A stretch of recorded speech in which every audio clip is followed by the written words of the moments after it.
Before you ask, yes, I was back in the Old Forest again.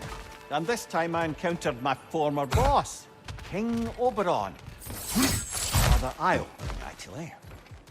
I used to be a true believer for him. Would have done anything he asked. Now I see through all that charisma and strange wisdom down to the small, hypocritical tyrant I know him to be. Wait till I tell you what he put me up to regarding a particular magical flower. You wish to tell a story of your first master? Aye. Seems to be the very story Valhalla has me reliving, in fact. Oberon fancied himself a romantic, you see. Always claimed that love was more important to him than anything. One time, he led his entire entourage on a journey to attend the wedding of some duke or other, near your old neck of the woods. The groom, this lordly prick, had conquered a warrior queen and was marrying her as part of terms for peace. And this somehow was so romantic to Oberon that he dragged us across the sea to pay respects. Never mind, he was quarreling with his own queen the entire way! Well, I'll have more of that one, to be sure. As I was saying about my old master and his lofty, so-called romantic ideals, we'd settled in a forest outside of Athens, a place well situated to observing the comings and goings of the Duke's other guests. There we observed the romantic complications of some local youths, and Oberon gets it into his head to intervene. Bids me fetch him a magical flower that can manipulate the affections of others.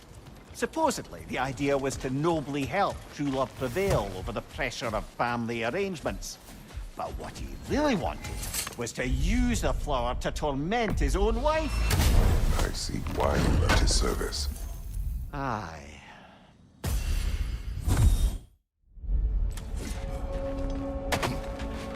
Brother, while I'd love to say I left Oberon's service as a matter of principle, the truth is, it was much more a question of pride. If he'd simply shown me more appreciation, who knows how long I might have tolerated his evils.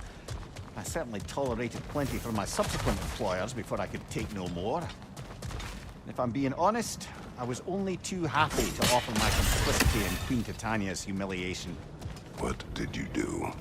I caused her to fall in love with something preposterous. An actor.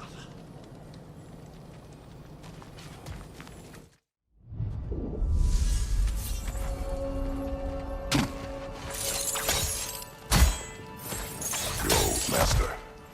He had to make his wife fall in love with another. Aye, temporarily, by use of this magic flower.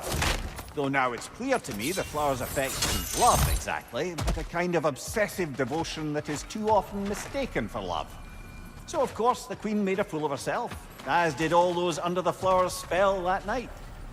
Don't know how I ever got embroiled in such a farce. You are wiser now. I think so. Though that only makes up for so much past stupidity. It exacts a toll. It might be worth it.